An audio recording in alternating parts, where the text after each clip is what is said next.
como hoy vamos a celebrar el Día del Padre, quería salir un poco del estudio que estamos haciendo, que es acerca de la vida en Victoria. Y lo que estuvimos viendo y empezamos a ver el sábado pasado fue la vida de Victoria sobre el mismo enemigo, que es el diablo. Y yo quería haber seguido, pero vamos a hacer un alto en la huella, como se dice en mi país, y vamos a cambiar el tema para hablar de un tema específico que el Señor puso en mi corazón, y es sobre los padres espirituales. Y dicho sea de paso, la hermana Sofía, cuando oró por los padres, un poco expresó lo que, en síntesis, lo que yo quiero, o lo que Dios puso en mi corazón, que es que cada uno de nosotros, los hombres que componemos esta iglesia, podamos entender que Dios quiere que lleguemos a ser padres espirituales. Quiere decir, padres de otros cristianos más nuevos, más jóvenes que nosotros. Ayudarlos a crecer en la gracia y el conocimiento del Señor Jesús. Es tremendamente importante, es una cosa que prácticamente...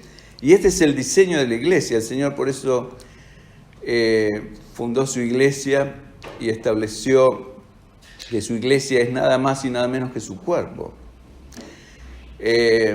Entonces hay una serie de analogías en la palabra del Señor que yo quiero traerles a ustedes para reflexionar en la tremenda importancia que ellas son para la vida en realidad de todo cristiano, pero es que las cosas han distorsionado, el tiempo mismo ha cambiado y distorsionado el objetivo y el propósito original con que Cristo creó y fundó a su iglesia.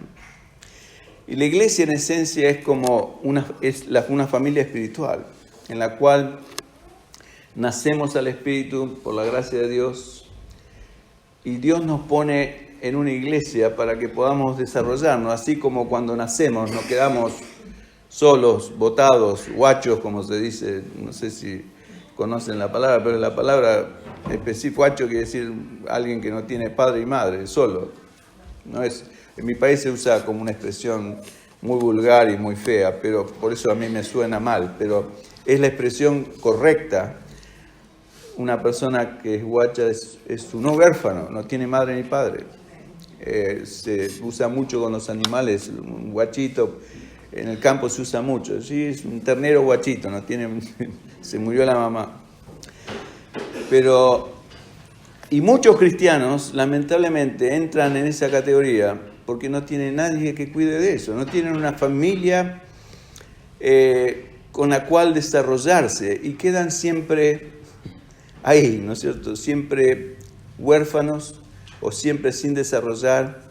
Y el propósito de Dios es que cada cristiano crezca y llegue a ser padre espiritual de nuevos cristianos que entran a esa iglesia, a ese cuerpo espiritual, y puedan nutrir y puedan cuidar y que puedan ayudar a crecer a los nuevos, así como nosotros cuidamos y educamos y guiamos a nuestros hijos hasta que son autosuficientes y pueden ellos enfrentar la vida, ¿no es cierto?, con honestidad, con una cosa de bien. Ese es el objetivo de todo padre honesto, pienso yo, aún de aquellos que no son cristianos. ¿Cuánto más un cristiano? El propósito de un cristiano debe ser criar a su hijo y transmitirle la fe, así como la madre y la abuela de Timoteo le transmitieron a él la fe. Mi madre me transmitió la fe, mi tía me transmitió la fe. Y la fe que yo gozo hoy en día fue producto de haber visto la fe en ellas. Y lo mismo va a ser con mis hijos, estoy seguro, estoy convencido.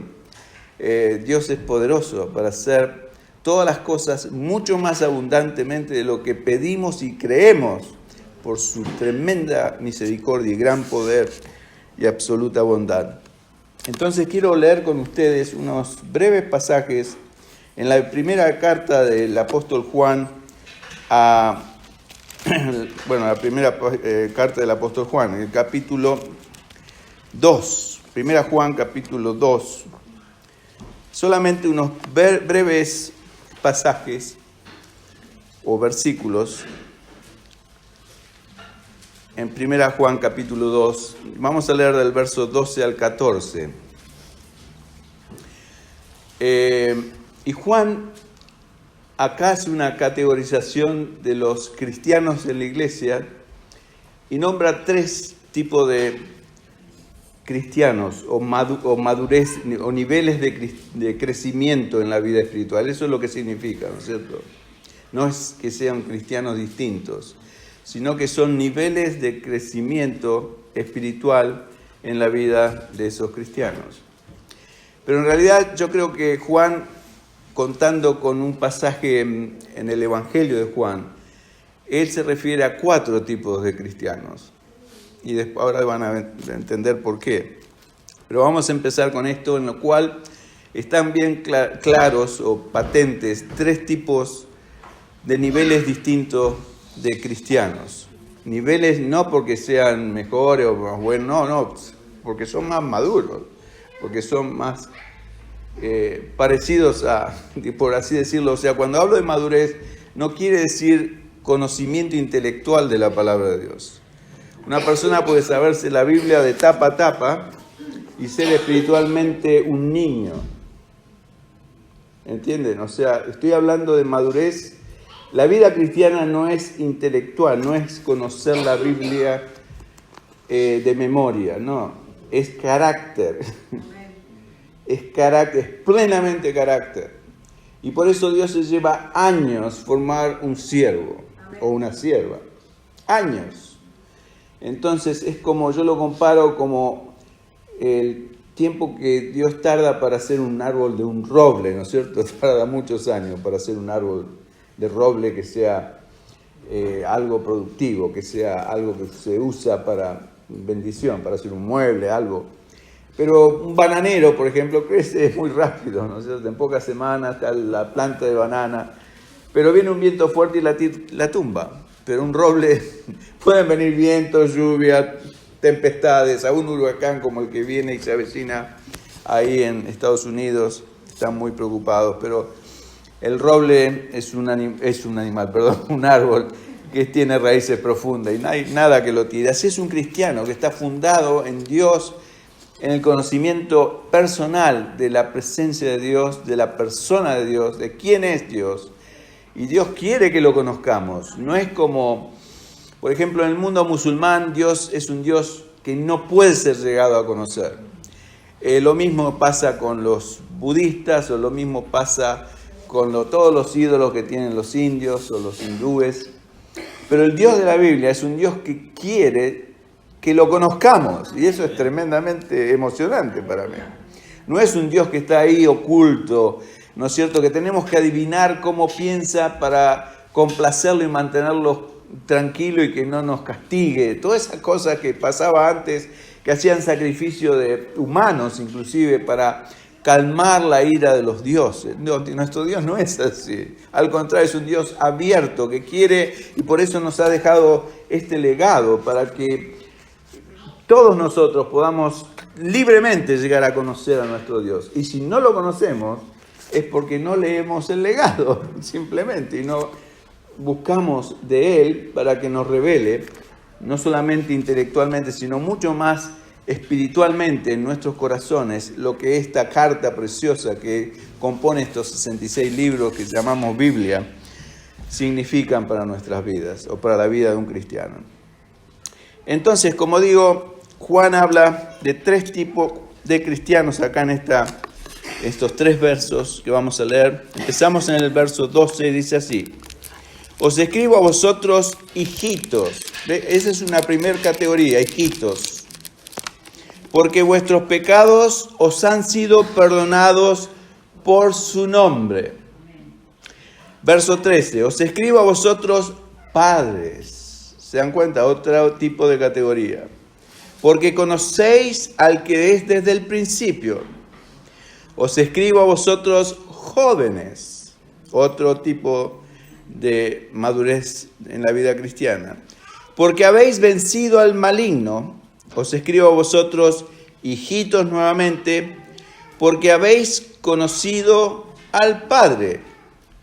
Verso 14. Os escribo a vosotros, padres, nuevamente, porque habéis conocido al que es desde el principio.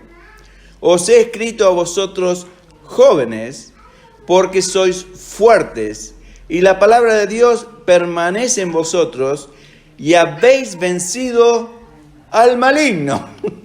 Y precisamente estábamos hablando el sábado pasado de nuestra victoria sobre el diablo. Y acá tienen una pauta de cómo se vence al maligno.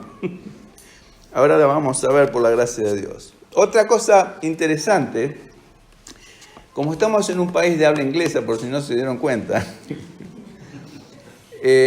la Biblia en inglés, por ejemplo, casi todas las traducciones de la Biblia, la New King James o la New International Version, cuando hace una diferencia entre los hijos de Dios, cuando habla de los, por ejemplo, en español hay una sola palabra que dice hijos de Dios, pero en inglés hace una subdivisión, habla de children, que son niños, niñitos, y habla de sons and daughters, o hijos e hijas.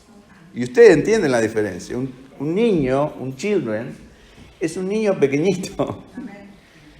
Pero en cambio un hijo ya es un hombre. Mis hijos son 2 hombres, no son más niñitos. ¿Entienden la diferencia? Es exactamente en lo espiritual, exactamente igual. O sea, y por eso Juan hace esta subdivisión, y el propósito, yo creo, es alentarnos a todos a que aspiremos a llegar a ese nivel de padres espirituales. Y si usted es una mujer, también puede ser una madre espiritual, ¿por qué no? Claro. Pero el propósito de Dios es el mismo. Entonces, vamos ahora a leer en el Evangelio de Juan,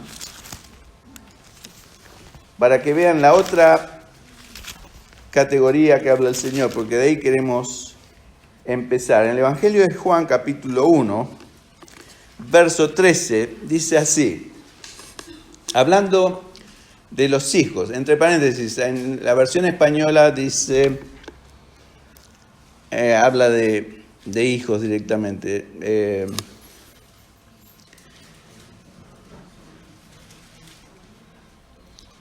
Dice el verso 12, vamos a empezar, le dice, mas a todos los que le recibieron, a los que creen en su nombre, les dio potestad de ser hechos hijos de Dios. Bueno, en la versión inglesa no se refiere a sons, se refiere a children of God, o sea, niños de Dios. Y después dice en el verso 13, los cuales, o sea, esos hijos o esos niños, no son engendrados, fíjense en la palabra que usa, engendrados de sangre, ni de voluntad de carne, ni de voluntad de varón, sino de Dios. ¿Quién es que nos engendró? Dios. Por eso llamamos a Dios Padre, porque Él me engendró en el Espíritu Santo. Él me dio esa vida primitiva que yo recibí de Él directamente. Por eso dice, 3 cosas dice, no es por voluntad, primero, de voluntad de carne, ni voluntad de varón, perdón, de sangre primero, ni de, ¿qué quiere decir? O sea, un ser viviente, ¿no es cierto? Que puede ser un animal. Ni de voluntad de varón, o sea, ni de voluntad de un hombre. No fue voluntad de un padre carnal como fue mi vida física, fue voluntad de mi mamá y mi papá. Ni voluntad de varón, sino voluntad de Dios. Y es por eso que si usted está en Cristo, es por la pura afecto de la voluntad de Dios el Padre. Amén.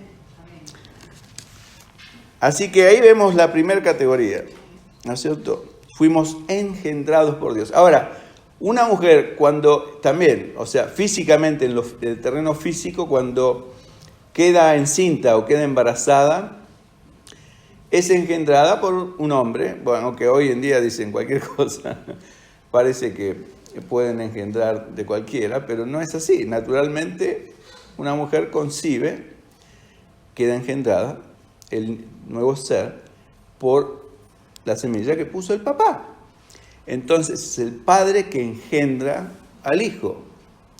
Pero cuando ese hijo pasa en un estado por así decirlo, en el vientre de la madre, en estado fetal, por 9 meses, hasta que llega el momento de una salida, ¿no es cierto? ¿Qué pasa con ese fetito cuando va a salir, o es un niño formado a los 9 meses, del vientre de la mamá? Bueno, lo primero que pasa es que debe hincar la cabeza y meterse por un canal muy estrecho y salir a la vida. ¿Están todos conmigo? ¿Me siguen? ¿No es eso muy parecido a lo que dice el Señor cuando dice, esforzaos por entrar por la puerta estrecha? Es muy parecido.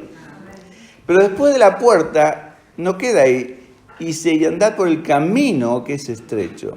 O sea que no es una puerta, sino que hay una puerta que es estrecha, y para entrar en esa... Y eso habla de venir al Señor, de nacer al Espíritu. Para nacer al Espíritu me tengo que humillar delante de Dios, tengo que bajar mi cerviz, mi cabeza, que siempre está altiva, y humillarme y pasar por un lugar muy bajo que me cuesta pasar. ¿Por qué? Porque me tengo que humillar delante de Dios. Cuando yo era un hombre soberbio que me creía que podía todo, Dios me hace humillar, y por eso es que sin arrepentimiento no hay salvación. No entramos a la vida.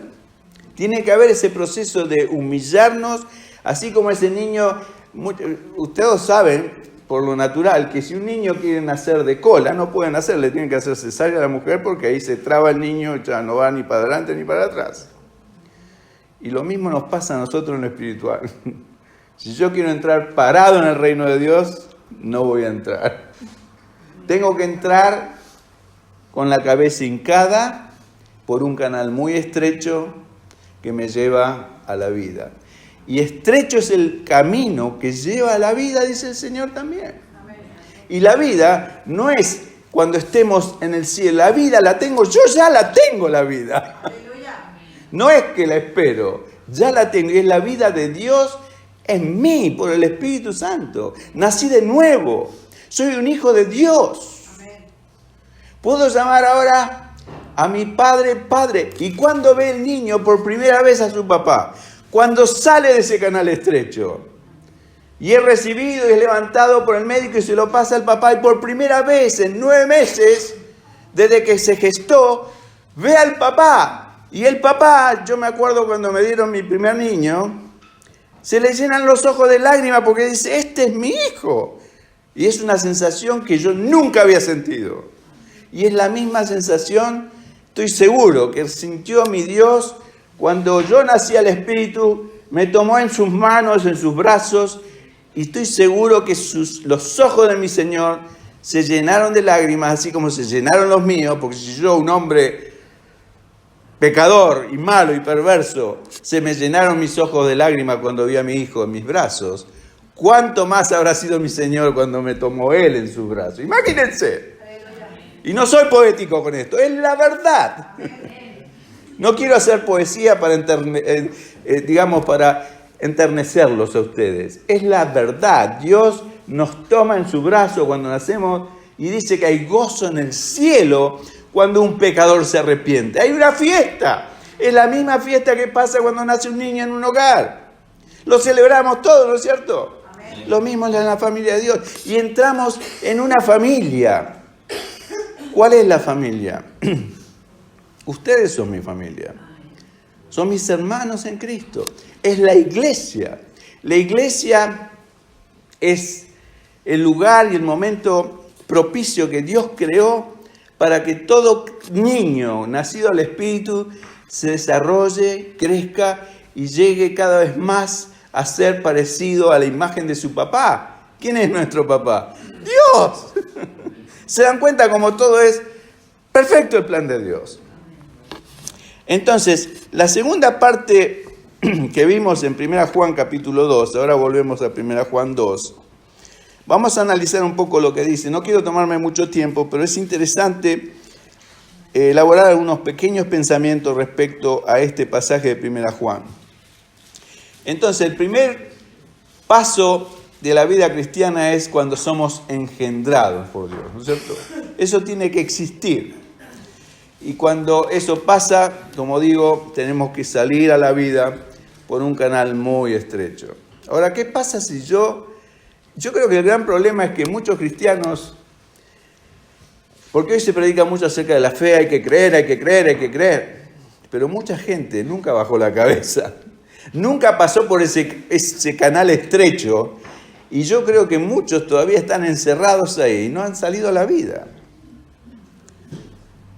Si no, díganme o explíquenme por qué hay tantos divorcios entre los cristianos, estadísticamente hablando, en Estados Unidos, que es teóricamente un país cristiano.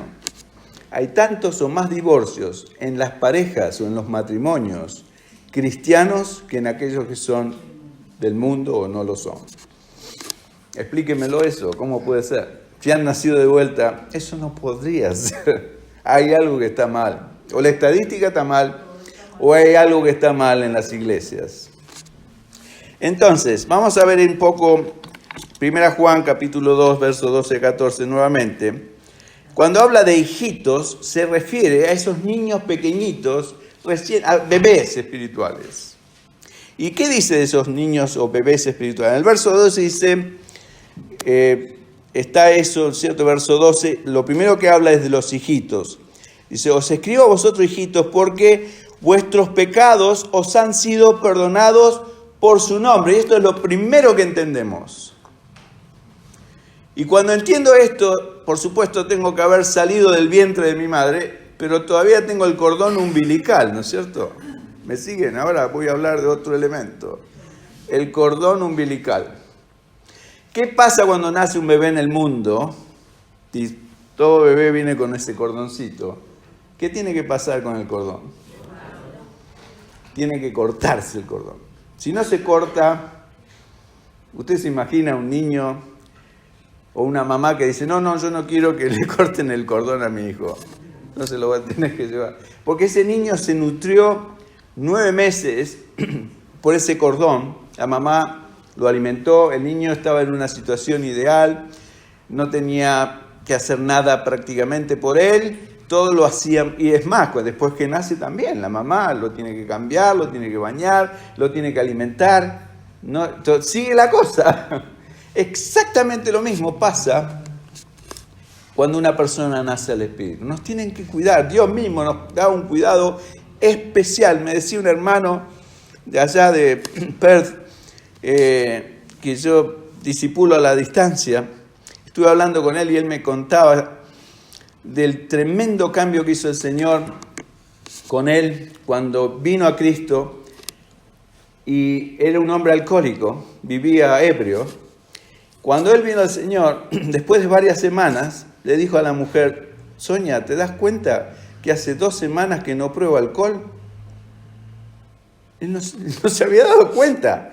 Y él vivía ebrio. ¿Quién hizo eso? Lo hizo Dios. Y ahora él está luchando con el enojo, porque muchas veces yo le testifiqué que yo también era una persona irable y que me enojaba, pero el Señor me ha cambiado y me sigue cambiando y sigue moldeando mi carácter. Entonces, dice, ¿por qué me cuesta tanto si eso que hizo Dios de dejar la bebida fue algo que yo ni me di cuenta? Cuando quise acordarme después de 2 o 3 semanas, recién ahí entré en mis cabales que una persona que había vivido ebria por años, de golpe se dio cuenta que había estado sobria por semanas. Digo, acá pasó algo. Digo, lo que pasa es que Dios, y ahora le cuesta tanto dejar el enojo, que aparentemente es una cosa muy pequeña comparada con la ebriedad. Digo, lo que pasa es que cuando el Señor te sacó de la ebriedad, primero que eras un cristiano recién nacido, eras un bebé. A los bebés se los baña, se los cambia, se les pone pañales, porque no hacen nada por sí mismos, no saben. Pero a medida que crezcas, Dios espera que tú te laves solo, que comas solo, lo mismo que mamá y papá. Y lo mismo es el Señor conmigo. El Señor no me está diciendo a mí, lávate los dientes, como yo no le digo a mis hijos ahora que se laven los dientes. Yo sé que ellos saben. Y Dios sabe lo que yo sé mucho más de lo que yo sé acerca de mis hijos, porque Él es mi Padre amoroso. Entonces cada vez Dios te va a dar más responsabilidad a ti, porque sabe que ahora tenés un conocimiento que antes no tenías. Y otra cosa es que la ebriedad cercena la personalidad de la persona. No sé si se dan cuenta. Si una persona ebria no está en sus cabales, no puede pensar, no, entonces Dios tiene que haber hecho un acto sobrenatural para sacarlo a este hermano completamente de la bebida sin que él se dé cuenta. Pero, ¿me entienden la diferencia? O sea, a medida que crecemos, Dios nos da responsabilidades para que las tomemos a cargo nosotros. Pero lo primero que entendemos cuando somos niñitos es que ahora mis pecados han sido perdonados completamente. En el nombre del Señor Jesús, no porque yo soy bueno o porque tengo algo especial. Es en el nombre de Jesús que mis pecados han sido perdonados. Y este es el fundamento de la salvación, como sabemos todos. Y si no sabemos esto, todavía no hemos nacido de nuevo al Espíritu. Todavía estamos en el vientre o atados al cordón umbilical, una de las dos cosas, de nuestra vieja vida. Por ejemplo, si yo nací al Espíritu y no tengo un rechazo natural hacia las cosas que había antes en mi vida, es un mal síntoma. Quiere decir que mi cordón umbilical todavía está atado a mi vieja vida.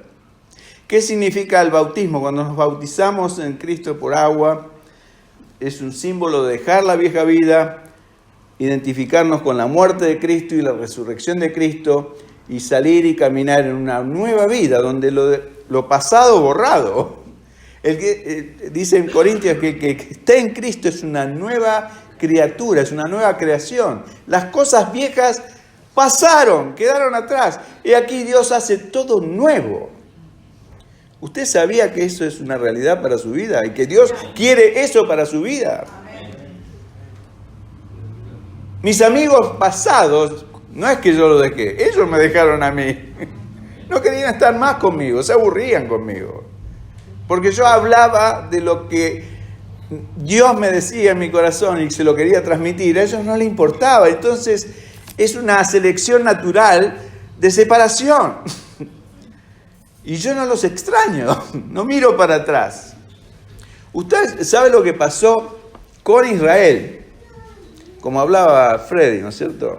Cuando salió, el Señor lo sacó de Egipto. ¿Qué fue lo primero que hizo Dios con su pueblo después que lo sacó de la esclavitud de pecado?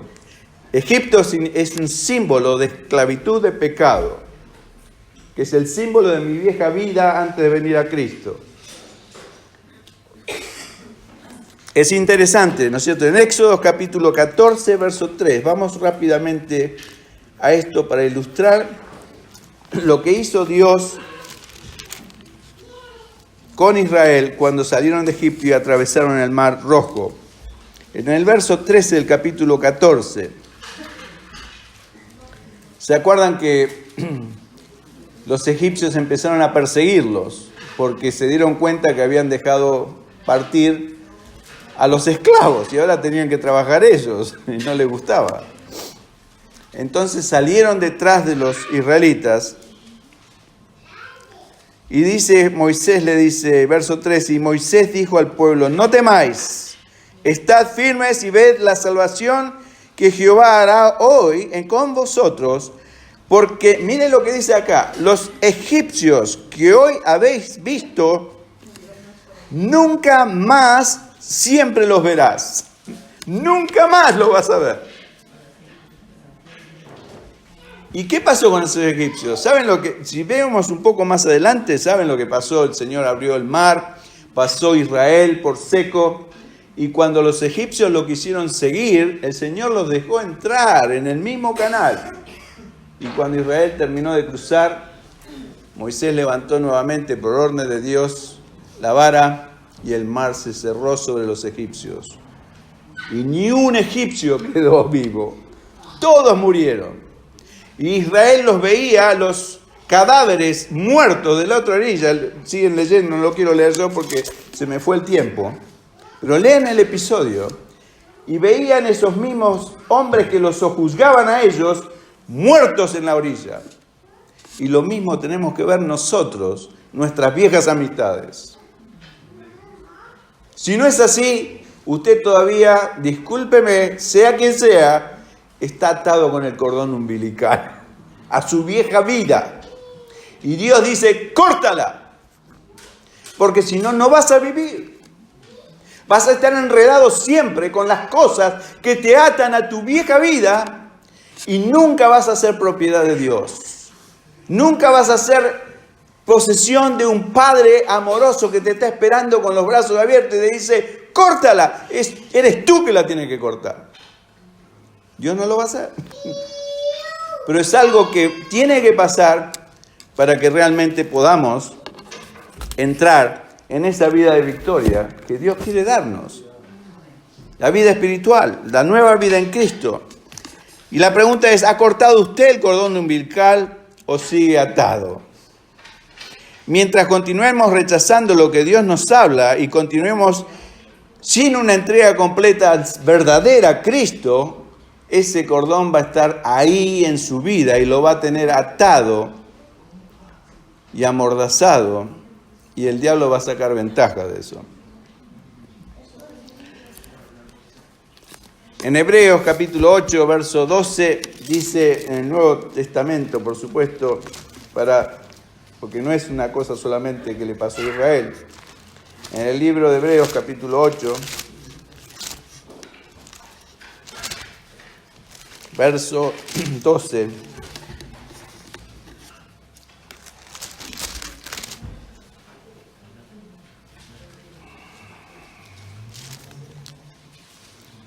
Dice así, porque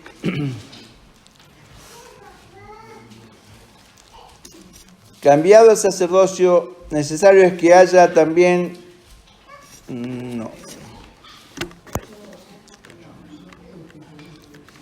no, perdón, tengo la cita mal, capítulo 10, verso 17, dice así Dios, nunca más me acordaré de sus pecados y transgresiones. Mis pecados y transgresiones quedaron olvidados. Dios los borró, nunca más se va a acordar. Y así tiene que ser mi vida pasada. Es exactamente lo mismo que Dios hizo con los egipcios. Los sepultó en el mar. Mis pecados quedaron sepultados en el mar. Y así debe ser mi vieja vida.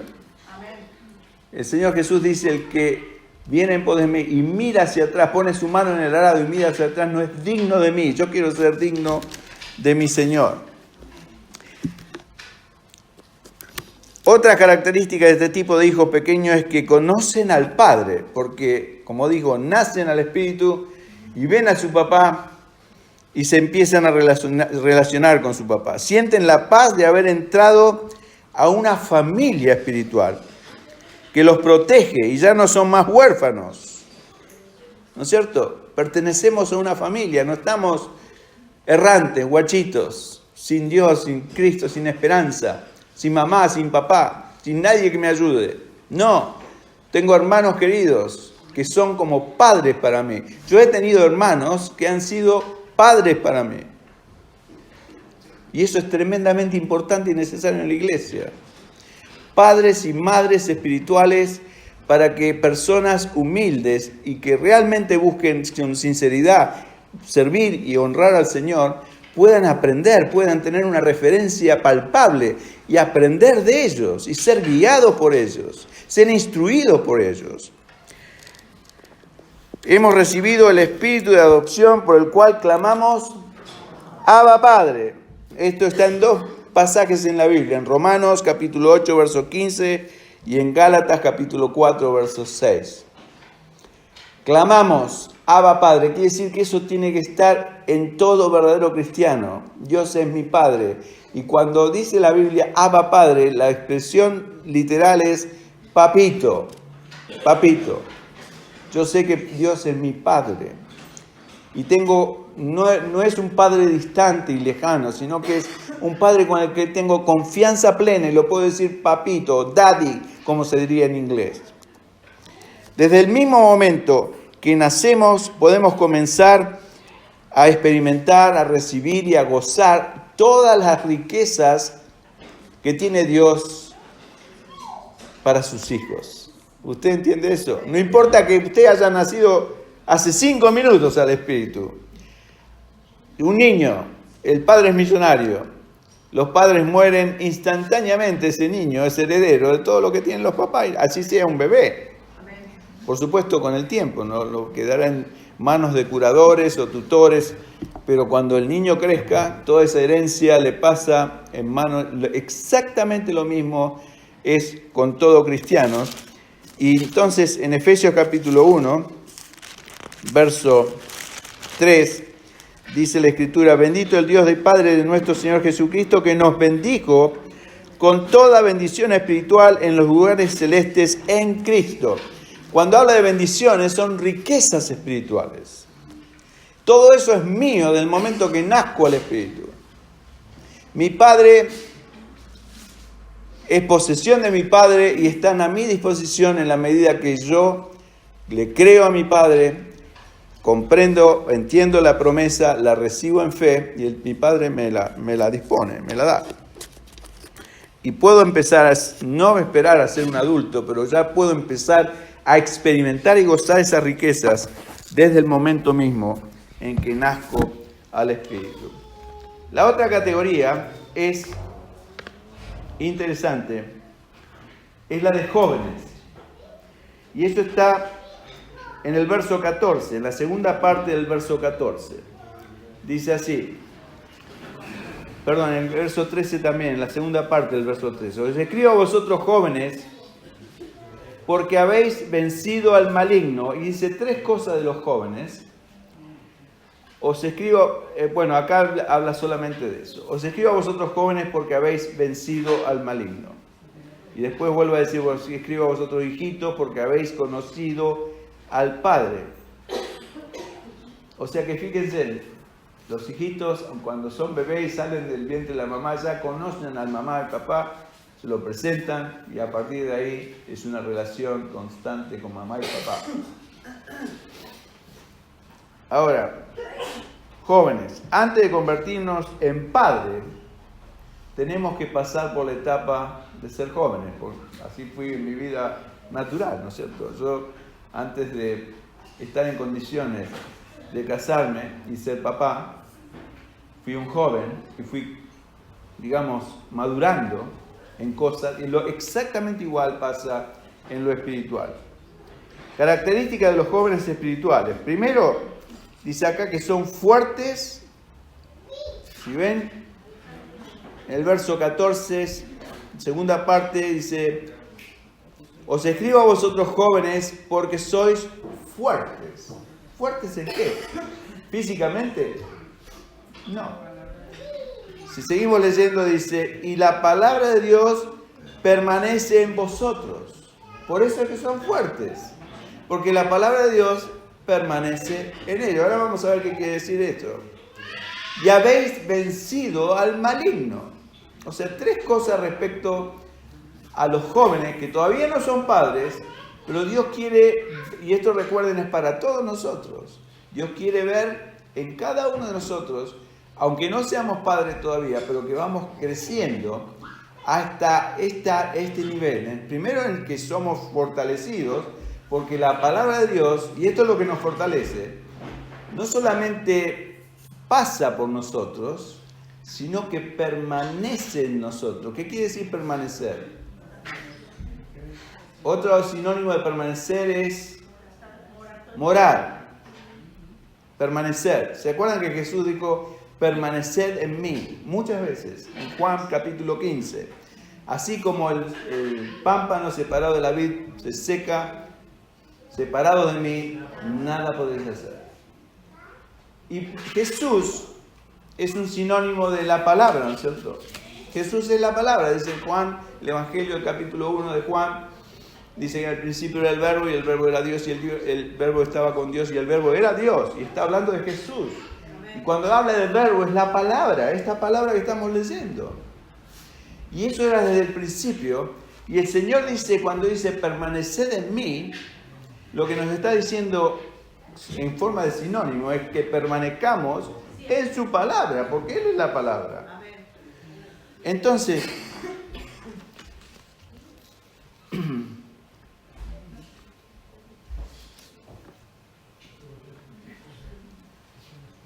características de los jóvenes espirituales. Son fuertes porque la palabra de Dios permanece en ellos, y por esto son fuertes porque la palabra no los visita, sino que permanece o mora en ellos, y por esto que pueden vencer al maligno.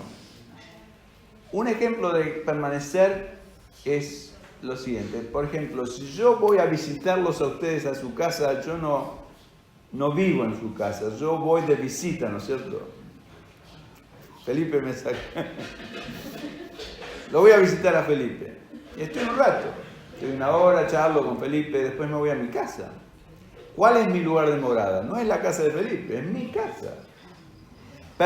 Yo no permanezco en casa de Felipe, ni en casa de ninguno de ustedes. Me echarían después de un rato. Gracias que me aguanta mi esposa. No, estoy haciendo un chiste. Del Día del Padre. Pero les quiero marcar la diferencia entre permanecer es morar. Morar es nuestro, digamos, lugar de habitación habitual. No es un lugar donde estamos un rato y nos vamos. Y eso significa, cuando habla así de la palabra que permanece en nosotros, que mora en nosotros, es eso. Cuando entra la palabra de Dios, está un rato conmigo y después me olvido de ella. Lamentablemente la mayoría de los cristianos son así. Analícese usted mismo. Si la palabra, lo que está diciendo acá la palabra misma, es que la palabra debe morar en ustedes. Quiere decir que ustedes no la dejan irse, la meditan, la recapacitan, la atesoran en su corazón, la hacen propia de ustedes. Esto que están escuchando ahora ustedes es de segunda mano. Pero si ustedes van y lo analizan a la luz de la Escritura, va a ser posesión directa de ustedes. Esa es la diferencia. La palabra tiene que morar en ustedes para hacerlos fuertes.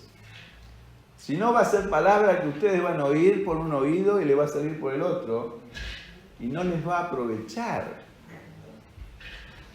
Hermanos, los exhorto en el nombre del Señor. No solo que lean la palabra, sino la palabra que llega a su corazón, que haga morada en su corazón. Dígale a usted, Señor, yo quiero que esta palabra quede en mí, morando en mí, no que no se vaya cuando salgo de la puerta. Amén. Que me hable aún cuando voy en el camino, cuando estoy trabajando, cuando voy para mi casa o me voy al trabajo, lo que sea. O voy de compras. Que esta palabra me siga hablando. Eso es cuando la palabra mora en nosotros. No nos visita por un rato, mora, permanece. Y ese es el Señor permaneciendo en mí, es su palabra. Y eso es lo que me hace fuerte. Y eso es lo que me da la fortaleza para vencer al maligno. ¿Cómo venció el Señor Jesús todas de esas 3 tentaciones que tuvo del diablo? Por la palabra de Dios.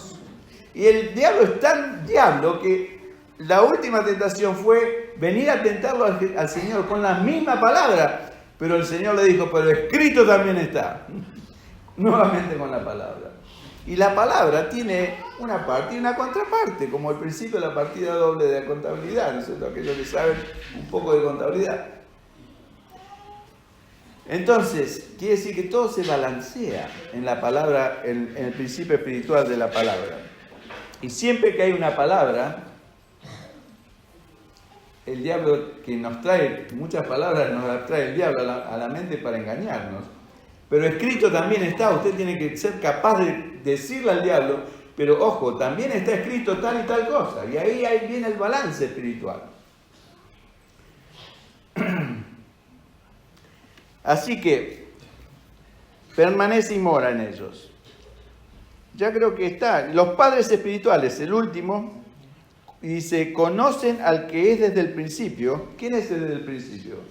El gran yo soy. Usted sabe que uno de los nombres de Dios es el gran yo soy. Eso se le presentó a Moisés cuando Moisés le dijo, Señor, pero ¿quién le digo? Si me preguntan, ¿quién te envió?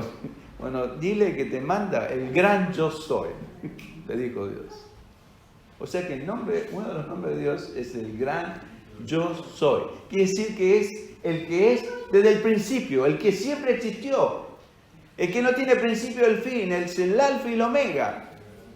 Entonces, el hombre, el Padre espiritual, conoce a ese Dios, al Dios que no tiene fin ni principio, al Dios de la eternidad, al Dios de los ejércitos celestiales, de los escuadrones del cielo, como hablamos con los hermanos del día miércoles, cuando dice Jehová de los ejércitos. Jehová de los ejércitos quiere decir literalmente el Dios que tiene en su mano el poder de todas las cosas que hay en el universo. Ese es mi Dios. Y ese tiene que ser el tuyo. Entonces, cuando llegues a ese conocimiento, vas a ser un padre que vas a poder instruir a otros a crecer al nivel de padre también. Pero van a pasar por ser jóvenes. Y antes van a pasar por ser, como dice acá, hijitos, ¿no es cierto? Pero hermanos, es importante que cortemos el cordón umbilical. ¿Conoce usted a su padre? Habiendo nacido de nuevo, esa es mi pregunta a usted, cada uno de los que están acá. ¿Conoce a usted a Dios como padre? Habiendo pasado por ese canal estrecho de la humillación, ¿no es cierto? Entrado por la puerta angosta, entrado a la vida espiritual, haber visto a Dios y llamarlo por primera vez, papi, Abba Padre, me recibiste en tus brazos. Estás llorando, estás derramando pequeñas lágrimas, tus ojos se ponen vidriosos cuando me contemplan a mí, nacido recién. Yo no necesité que mi hijo tuviera 20 años y me trajeron un regalo del Día del Padre para enternecerme y quererlo y amarlo. Lo amé instantáneamente, ni bien lo vi. Lo mismo es Dios conmigo y contigo también. No esperamos Dios que hagamos grandes cosas para Él. No, a Dios no le interesa eso. Lo que le interesa a Dios es que le llamemos papi, papito, que lo veamos como padre. ¿Está usted creciendo espiritualmente para llegar a ser un padre espiritual? Esto es para todos, ¿no es cierto? Y por último, ¿está usted estancado como un niño que nunca crece? Pregúntese, si usted es un cristiano y ha nacido del Espíritu, pero a lo mejor está estancado hace varios años en el mismo nivel, nunca ha crecido, ni es joven, ni es padre. Entonces, ¿qué es? Pregúntese usted a mismo, ¿no? ¿Qué es? Por último, el libro de Hebreos, capítulo 5, verso 12, hay una exhortación muy fuerte. Hebreos capítulo 5, verso 12. Termino ya con esto, después pueden ir a festejar todos juntos el día del papá, del padre. Hebreos capítulo 5, verso 12. Dice así: porque debiendo ser ya maestros, pienso que esto nos habla a muchos, ¿no es cierto? Espero que les hable a muchos aquí, de adentro de esta noche. Porque debiendo ser ya maestros después de tanto tiempo, tenéis necesidad de que se os vuelva a enseñar cuáles son los primeros rudimentos de la palabra de Dios, y habéis llegado a ser tales que tenéis necesidad de leche y no de alimento sólido. ¿Qué le parece? ¿Es esta admonición para usted? ¿Esta exhortación? Y si lo es, no se avergüence. Humíllese delante de Dios y dígale: Señor, si todavía tiene el cordón umbilical atado a su vieja vida, decídase esta noche a cortarlo en el nombre de Jesús. Entre a la vida verdadera, no a la vida ficticia o, ¿no es cierto?, de promesas vanas que tiene el diablo. El diablo nunca le va a decir la verdad de las cosas que hay delante, cuando le promete placeres acerca de la vida. Le va a mostrar algo muy bonito. Nunca el diablo le va a decir a un joven, cuando lo insta a probar marihuana o cocaína o lo que sea, que su cerebro va a estar, las células van a morir como mueren los pajaritos cuando se fumigan, o los mosquitos cuando se echa rain. así se van a morir las células cerebrales de ese joven. El diablo no le dice eso. El diablo le dice, vas a encontrar placer sobrenatural, vas a encontrar algo muy placentero que te va a hacer sentir bien, vas a elevarte, vas a volar.